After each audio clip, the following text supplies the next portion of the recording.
Look at me and tell me what you see. I look at you and tell you what I feel. Look at me and tell me what you see. I look at you and tell you what I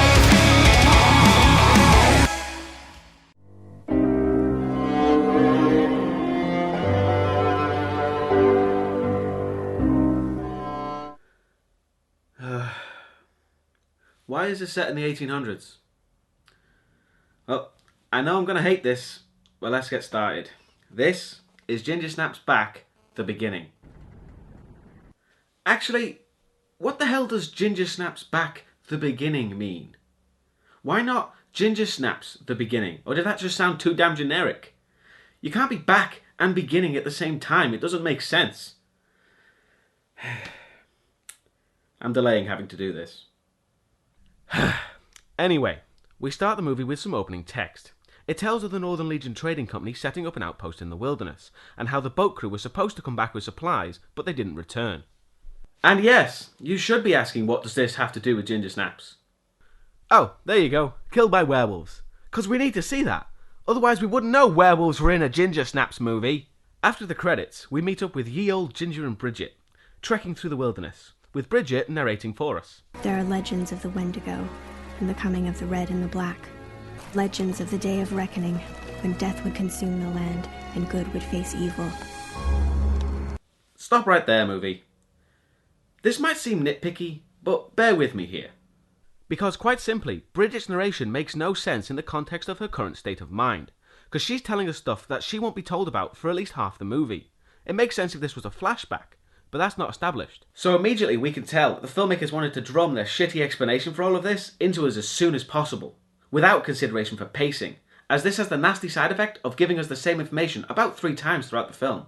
Also, if you have 2 other movies set in modern day with modern themes, and you set up your mythos around a virus and science, you cannot pull magic and destiny right out of your arse just because you wanted to have a film set in the 19th century. Moving on. Ginger and Bridget stop and realise they're lost. Ginger, I think we've lost our way. We haven't lost anything, Bridget. It's lost us. So in other words, you are lost. Thanks for that, Ginger. The horse is reluctant to move on as they come across a destroyed Indian campsite. And Bridget sees that they're not alone either, because when there's Native Americans in your movie, there needs to be an old wise one. She has a few cryptic, pointless things to say, but she does have one important thing. Kill the boy, or one sister kills the other. It seems wise and prophetic now. Oh, just wait. I've got a lot to say about this later. Their horse gets spooked and runs off, with Ginger and Bridget taking chase. But as they lose him, Bridget stumbles into a bear trap. Ginger tells her to count to 100 and she'll be back before she finishes. Count to 100, and before you do, I'll be back. Alright? Because that's something the original Ginger and Bridget did, right? No one's at the camp to help, so that was a bit of time wasted establishing the count to 100 thing for the climax later.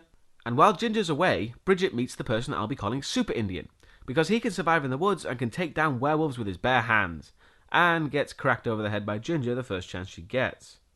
But he's Super Indian, so he recovers quickly and throws a bowler at Ginger. That doesn't really restrain her, just kinda knocks her over. Because he's Super Indian, and attackers are a mere nuisance to him.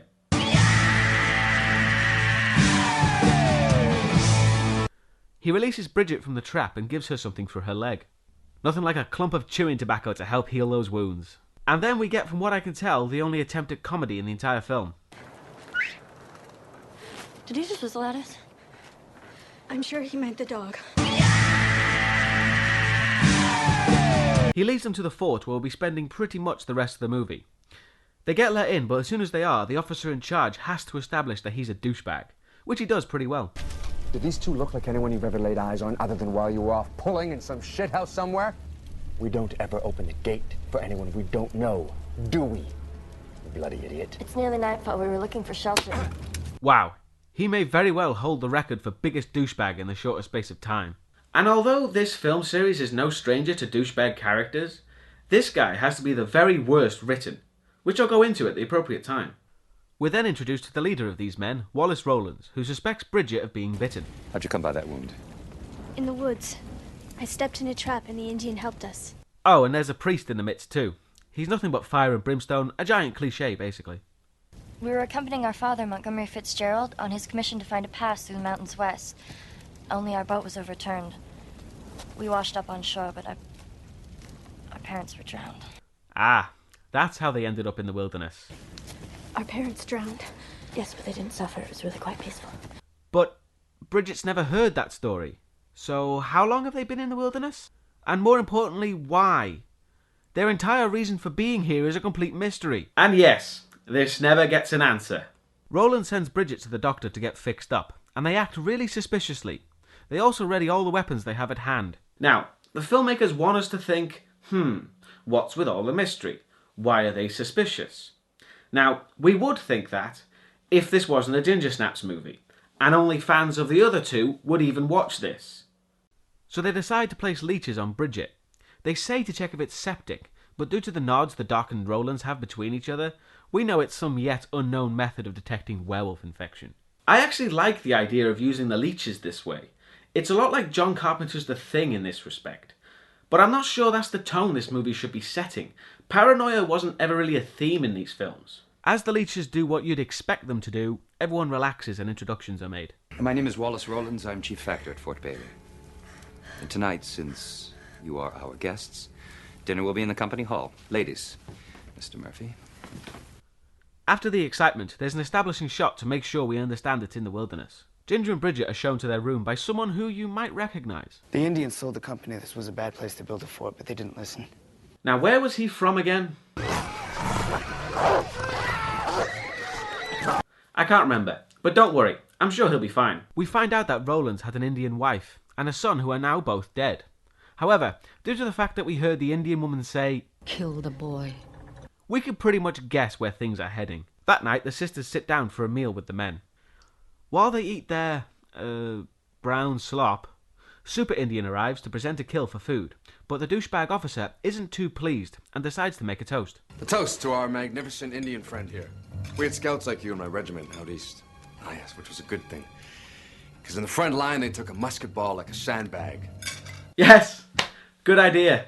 Talk about how Indians weren't good for anything except being shot. Yeah, I see no reason not to. Oh wait, your commander married one, you fucking idiot! And he then goes on to accuse him of sabotage, which Rolands does fuck all about. I'm losing faith in his leadership skills. Then Super Indian does what we're all thinking.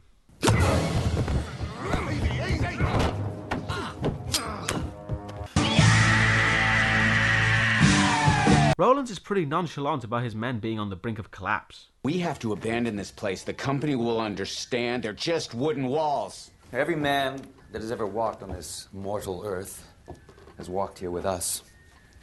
And we stand as far as they've ever come. It's these wooden walls that shelter every Rome ever built. But he may not be that with it, considering his insistence to stay in the husk of a fort he runs.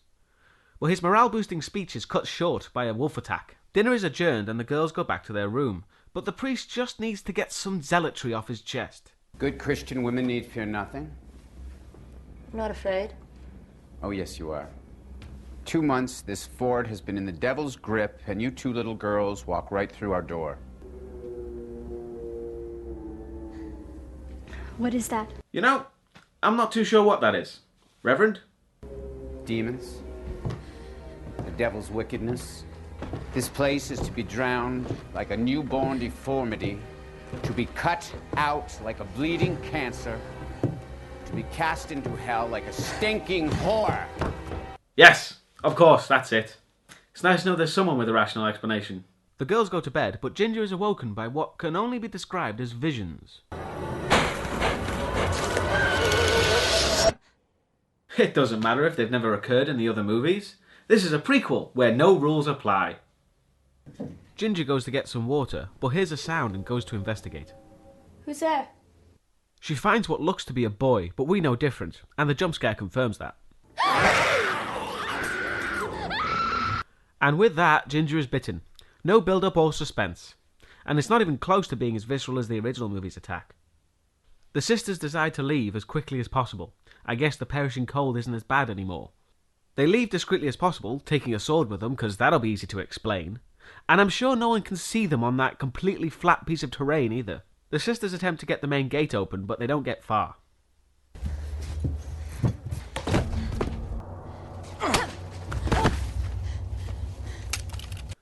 Douchebag officer starts a fist fight with Ginger, and he makes two simple mistakes.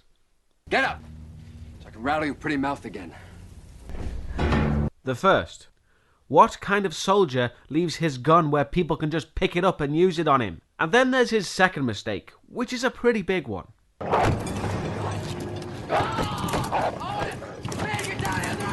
Yeah, not bothering to secure the door from ravenous werewolves who have been killing your men for months.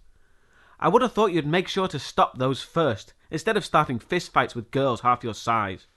So the alarm is raised and the wolves manage to get a nameless soldier. And the fact it's done from behind the door just screams cheapness. This is the first proper death by werewolf. It should make an impact so we know the danger and seriousness of the situation, but it just falls flat. And when douchebag officer cuts the expendable guy loose, sending him to the wolves, it's like, we get it, he's a prick. This leads me back to what I was saying about him being this series' worst written douchebag. Because that's all his character is.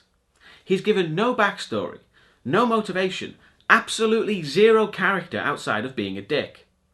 Him and the priest are essentially our antagonists, but their only personality trait is zealotry and misogyny, with a little bit of racism thrown in for good measure. Ginger and Bridget run off, and they meet the priest, who tells them that there are wolves in the fort and to hide in the shed. Because they have every reason to trust him, don't they? In nomine Patri et Filii et Spiritus Sancti. Burn in hell. Curse your sudden but inevitable betrayal. The sisters run upstairs, and Ginger just happens to immediately lose the sword she took. That's convenient. They lock themselves upstairs as the wolf bursts through the door, but Super Indian arrives to take out the wolf.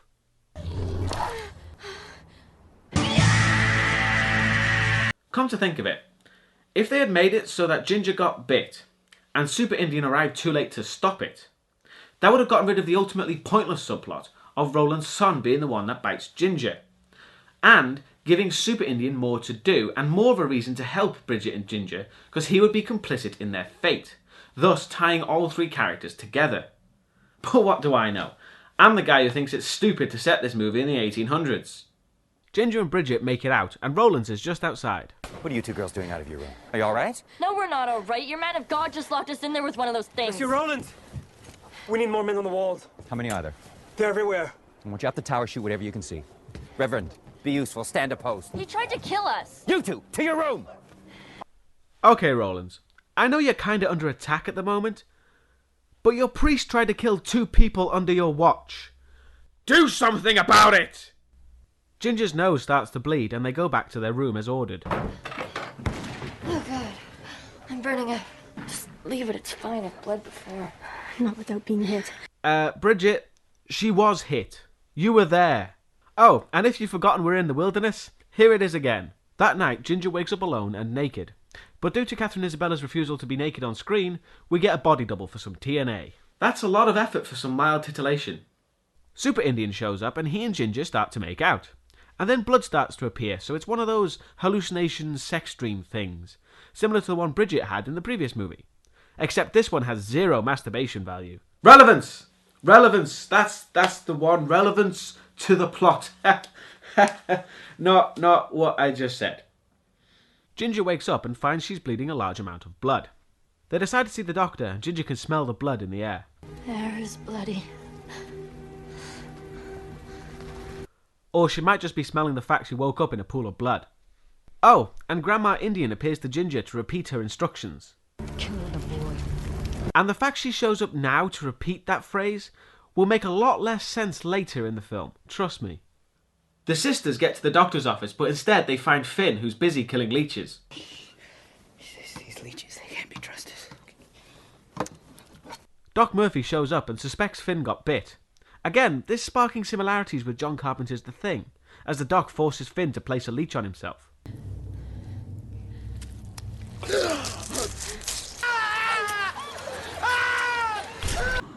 You gotta be fucking kidding. The leech turns into a werewolf? Really? That's the level we're working at here? That's really stupid.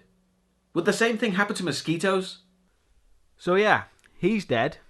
And I guess the fact he was the same actor as the librarian from the last movie had no relevance to anything whatsoever, and just served to confuse this already stupid plot.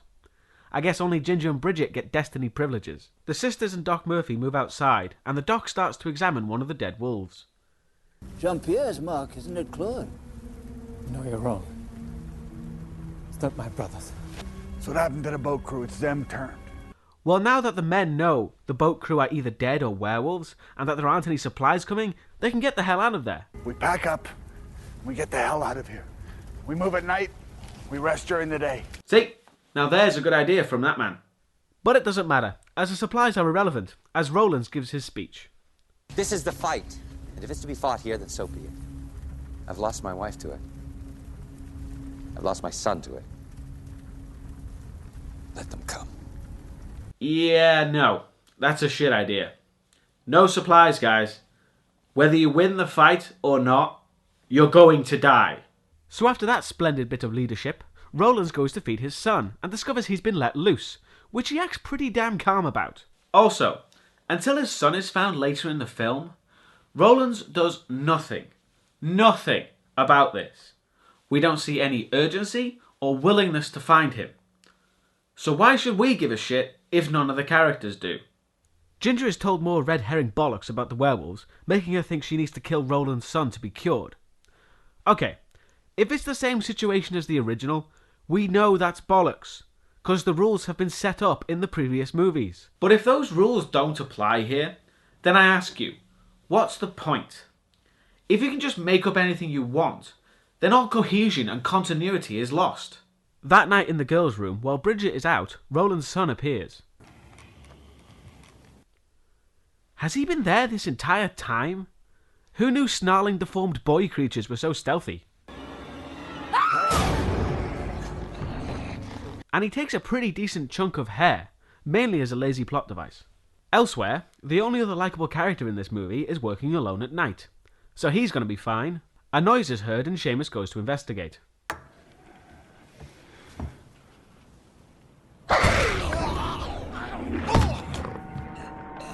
So he gets killed off screen. It would have been better to have seen him put up some form of a fight. But here's my main problem with this. You know what would have been better in every way? Make Ginger be the one to kill him.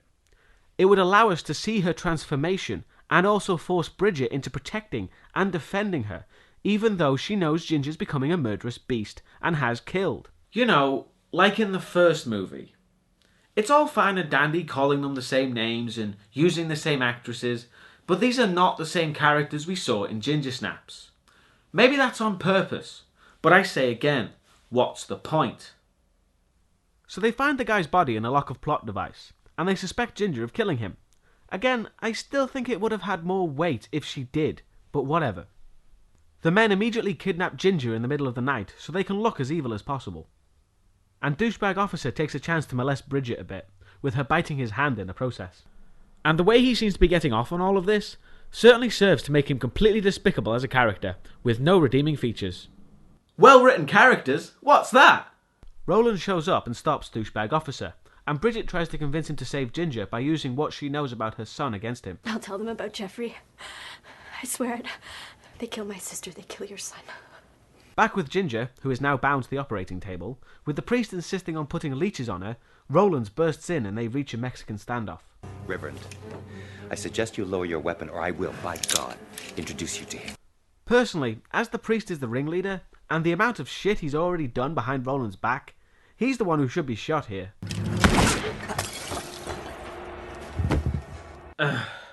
Good work. So they cut Ginger loose, with Rolands telling them they have to leave. They start to pack things to leave, but Ginger decides to take it upon herself to kill Roland's son. So even more time is wasted on this red herring. Outside, Ginger sees the men throwing out the Indian boy, because the guy who died is no longer there to protect him. Because why would Super Indian want to protect him? It's not like he'd be the best person to protect him. I seriously think the writers wanted to give Super Indian as little to do as possible.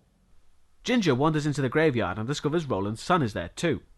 She attempts to kill him with a knife, but she can't go through with it because this film just wants to plumb the depths of cliché. Also, why is his face so deformed? Bridget was deformed, but that was explained by her using monk's hood. This doesn't make much sense except to get an ugly monster into the film. They're spotted by a patrol who takes a shot at them, causing them to run. Right. Back in the room, Super Indian shows up to talk with Bridget, and once again informs us all about the destiny crap this movie is determined to push on us. I've known you before I found you in the woods. Since I was a boy, I've seen your face in dreams. I prepared my whole life to meet with you. The dreams told me to protect you. And kill my sister. If I wanted to kill either of you, I could have many times. I am forbidden to kill her. Wait, he's forbidden? By who? Grandma Indian? That's some seriously bad writing right there. So much for realistic character motivation. Super Indian doesn't even have a name, and now he's lost his free will. Outside, the soldiers have finally found Rolands Son, who they drag into the courtyard to confront him about it. Rolands walks out and tries to calm the situation down the best way he can. Good or bad, I'm in command! Well, I think it's time that changed. By shouting and starting another Mexican standoff. Just fantastic leadership skills. His son breaks loose and runs in front of the water supply, so they have to be very careful he doesn't fall in and taint the whole lot. Great! Great! Can't you people do anything well? I mean, my God! Well, we can move on from this crappy subplot now, at least. So the next chance they get, Ginger and Bridget leave the fort in search of Grandma Indian, because she's been such a wealth of knowledge so far. They wander around the forest having no idea where they're going, and Ginger senses that they're being watched. Hello? But it's only the Indian boy, and now they have someone who can actually guide them. He's lucky the sisters found him, actually, and it's good to see a character help our protagonist for once. He's dead meat, isn't he? God damn it! And it was Ginger who killed him, so at least her transformation is doing something other than just making her sick. The girls continue their search and stumble upon Super Indian's cave in the vast wilderness, without a guide or any semblance of a direction. That's convenient. They go in the cave, and because he's a Native American Indian, there needs to be animal bones and dream catchers lying about everywhere. But instead of Super Indian, they find Grandma Indian instead. I heard you coming. Tell us how to cure this. I warned you, it's too late. The curse is in the blood. Kill the boy before he bit you. Wait a second. I'm sorry, what? Kill the boy before he bit you. What? That's the stupidest thing I've ever heard. She said... Kill the boy. She didn't think to add, before he bites you? I mean, for fuck's sake, did you see how quickly Ginger got bit? There's no time for thought there. Perhaps some better advice would have been, don't go to the fort. Then we could have avoided this whole damn movie. And don't give me that, oh, it's destiny or prophecy bollocks again.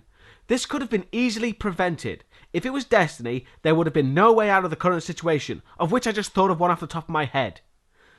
Whatever. Grandma Indian offers Bridget some kind of vision trip, because that'll somehow help the situation. Spoiler, it doesn't. It's believed amongst our people that those who lived always live. And there you go. That line there is the flimsy justification for why this is in the 1800s, and the reason for all this prophecy bullshit. One line. That's all you get. Happy? And then Bridget drinks the potion, because let's be honest, she's not got much to lose at this point. We're then given the trippy dream sequence, and it's just cryptic and pointless, so I'll skip it. Bridget wakes up and Grandma Indian is quite unceremoniously dead. It's the perfect way to end her character, really. From beginning to end, she was just rubbish.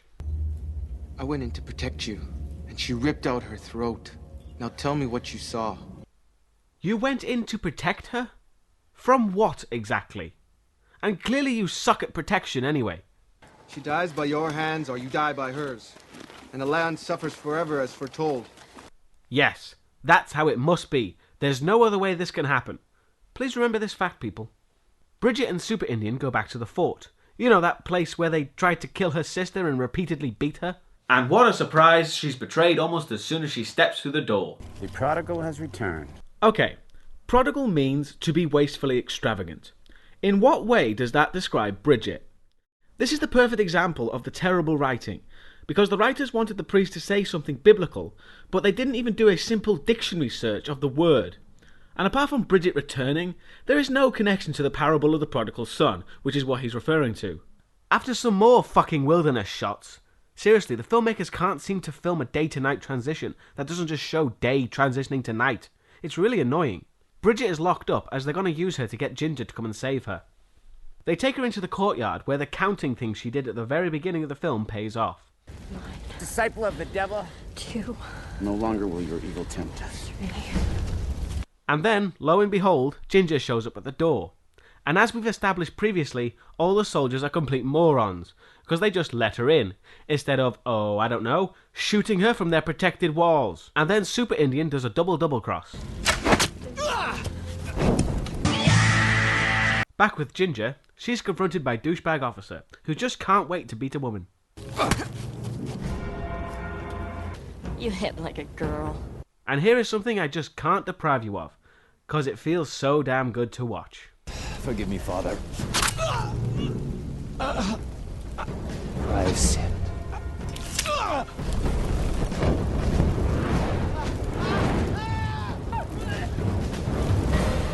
Well, that's one down, and it looks like there's going to be a showdown with Ginger and douchebag officer. Pretty little mouth has something more to say.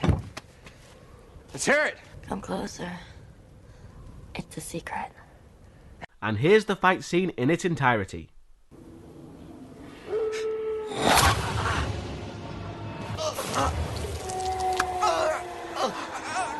Yeah, that's all you get.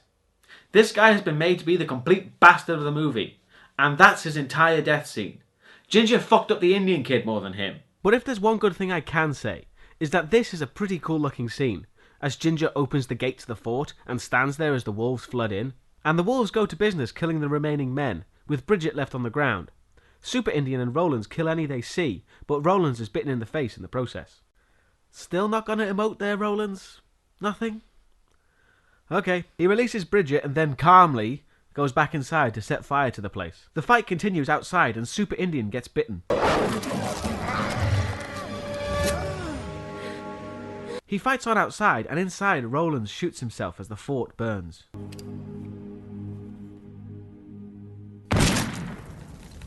The fort becomes silent, and Ginger and Bridget meet with Super Indian telling Bridget what she must do. You know how it must end.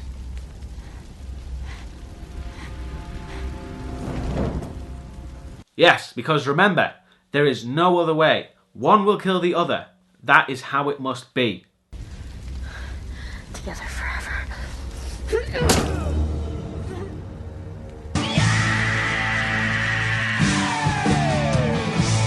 Oh, well, there's that too, I guess. The wise seer didn't see that coming. Well done, Grandma Indian. Oh, right.